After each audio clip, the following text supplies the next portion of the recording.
Welcome, travelers, to our episode. We are talking about what makes a United States territory, definition, and geographic examples. But as usual, before we get in, let's do some trivia. What is the smallest Asian country by land area and population? 5, 4, 3, 2, 1. The Maldives. Which European country has enough nuclear fallout shelters to accommodate its entire population? 5, 4, 3, 2, 1.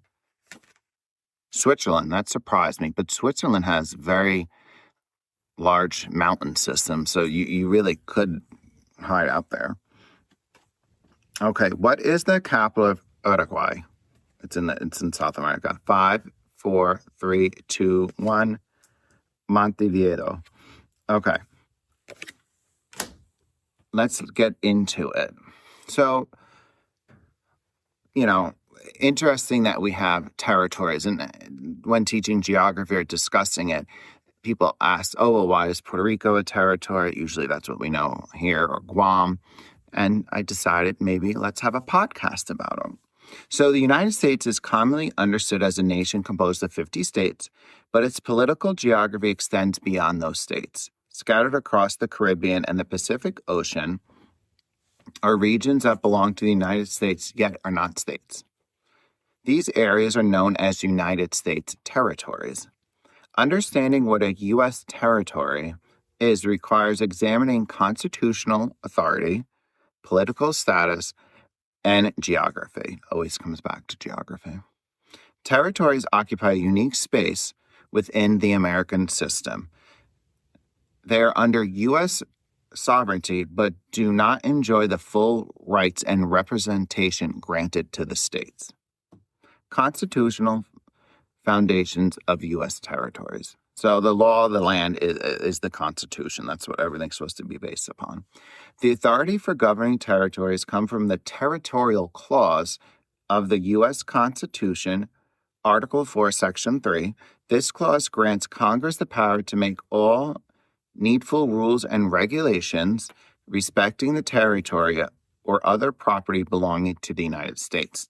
In practical terms, this means Congress has broad authority to determine how territories are governed.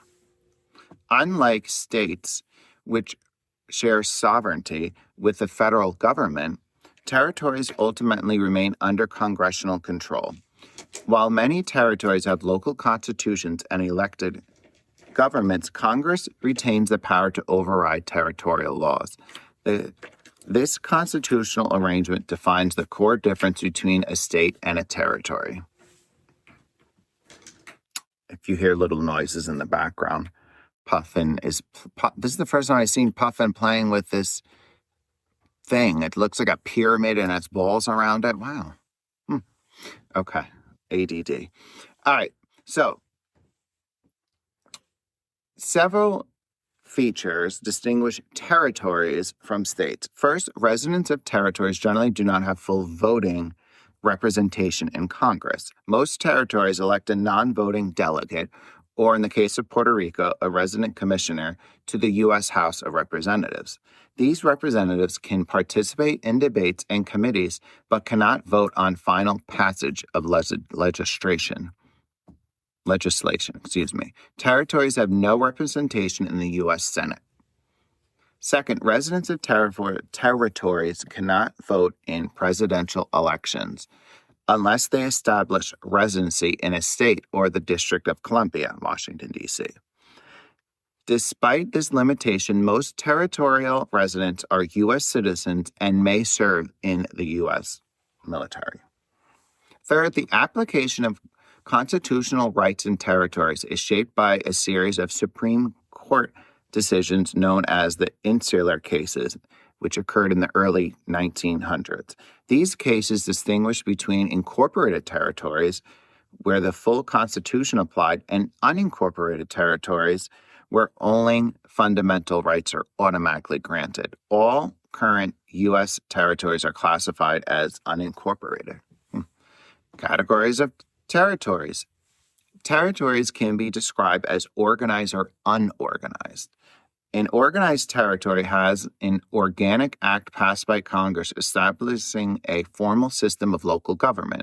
An unorganized territory does not have such legislation and is governed more directly under federal authority.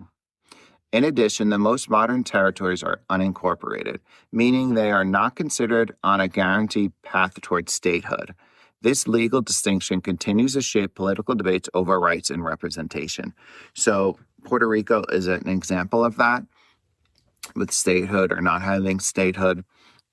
So that comes to mind. Major inhabited U.S. territories. So today, the United States has 5 major inhabited territories. Each one has its own distinct characteristics and historic backgrounds. Puerto Rico. Been to Puerto Rico 2 times. I do love Puerto Rico. I haven't been there in, I would say, 12, 13 years. I really would like to go back. It's not that far of a flight from New Jersey, and the people are very kind. The food is really good. It's just it's always a good time. And when I went there in college, we rented a car, and we were in San Juan, and we went all the way through the mountains. I mean, these roads are like this big. I ordered Burger King in Spanglish, and we went to Ponce, and that's when I realized there's a leeward and a windward island. So Puerto Rico has a wetter side and a drier side, and to actually see like going up the mountain and it's more lush vegetation than coming down, it's more scrub-like and drier. It was very interesting. So even though Puerto Rico might be a small island, it does have really interesting geography. And they have the bioluminescent bay, which is a bay that glows at night, which I didn't go because I don't do canoes and stuff. Okay, so Puerto Rico is the largest and most populous U.S. territory located in the Caribbean Sea east of the Dominican Republic. The United States acquired Puerto Rico from Spain in 1898 following the Spanish-American War. Fun fact, from what I gathered, in Puerto Rico, you may be able to apply for Spanish citizenship because that used to be a Spanish territory. There's certain things you need to go through, but it's a possibility. Okay. Geographically, Puerto Rico is a tropical island with mountains running through the center, coastal plains, and a warm climate year-round. It is strategically positioned in the Caribbean, making it important for trade and military purposes. Puerto Rico is an unincorporated, organized territory. Residents are U.S. citizens by birth. The island has its own constitution, governor, and the legislator, but its representative in Congress cannot vote on final legislation. The political status of Puerto Rico, whether it should be a state, remain a territory, pursue independence, has been debated for decades. And out of all the territories, Puerto Ricans live in other mainland United States. So I would say out of all the territories, they're the biggest demographic. And we have a large Puerto Rican population in the Northeast, including New Jersey. Okay, Guam. Guam is located in the Western Pacific Ocean, part of the Mariana Chain Islands. Like Puerto Rico, Guam became a U.S. territory in 1898 after the Spanish-American War. Geographically, Guam is an island characterized by tropical climate, coral reefs, and volcanic origins. Its location makes it strategically significant for U.S. military options in the Asia-Pacific region. And you can see this theme and with islands, and this is currently happening too with Greenland, that people or governments say they take these islands for strategic military positions. Okay. Guam is unincorporated, organized territory. Its residents are U.S. citizens and elected governor and legislator. However, they only have a non-voting delegate in Congress and cannot vote in presidential elections while residing on the island. So very similar to Puerto Rico. U.S. Virgin Islands. I don't think I've been. Oh, I have been to the U.S. Virgin Islands. I've been to St. Thomas. Okay. So actually, one of my students' parents are going there like sometime this week. All right. So the U.S. Virgin Islands are located in the Caribbean Sea, east of Puerto Rico. And United States purchased the islands from Denmark in 1917, which is interesting because Greenland's in part of Denmark too, but usually you don't think of like Denmark in the Caribbean. The territory consists of several main islands, St. Thomas, which I've been to, St. John, and St. Croix, along with smaller islands. The region features tropical climates, beaches, and a tourism-based economy. So the thing with Puerto Rico, and Guam too, I guess, and the Virgin Islands, that they have hurricanes, or they call them typhoons, in the Pacific, and they're very vulnerable to that. So that is a big issue when natural disasters do happen, and like with Hurricane Maria in Puerto Rico, the response from the mainland United States and to what services need to be provided, sometimes the geography does make that difficult. Geography and the lack of political push really sometimes could hamper improving things on a territory because they don't have that voting right. So their voices might not be heard, and they might not get the services that they needed to get in a quick time.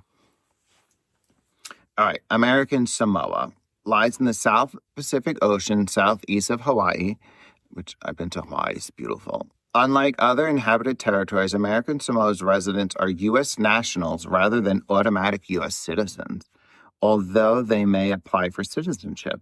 Geographically, American Samoa consists of volcanic islands and coral atolls with a tropical climate. It maintains strong cultural traditions, including communal land ownership and village-based governance. I'm doing back-to-back podcasts, and I guess my voice is starting to get fatigued. But it's been better because I can like bang them out. So that's why you're seeing me wear the same outfit, and I'm okay with that. That's what happens when you hit 40. You're okay with things that you used to not be okay with.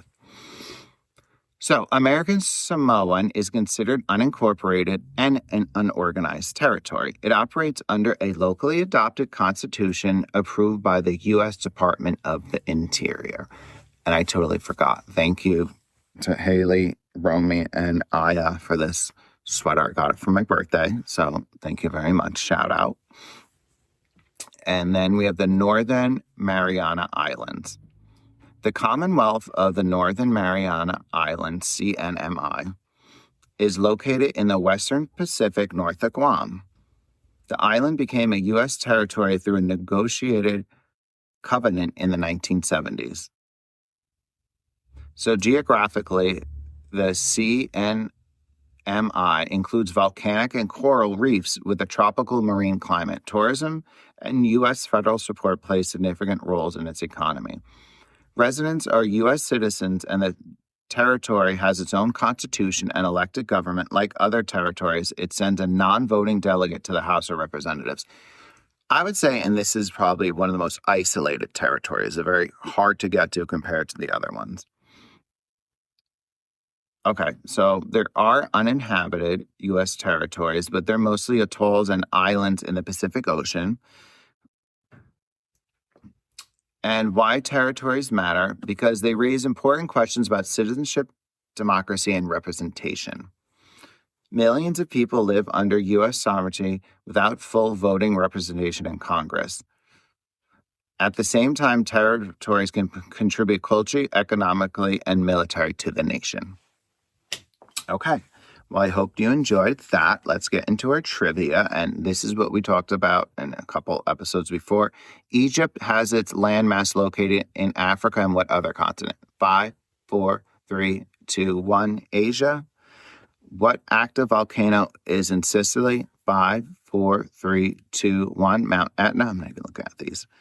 And what is Canada's national animal? This I need to look at. 5, 4, 3, 2, 1. And it is a beaver. All right. Well, just remember, if you know geography, you know anyone in Ciao Travelers.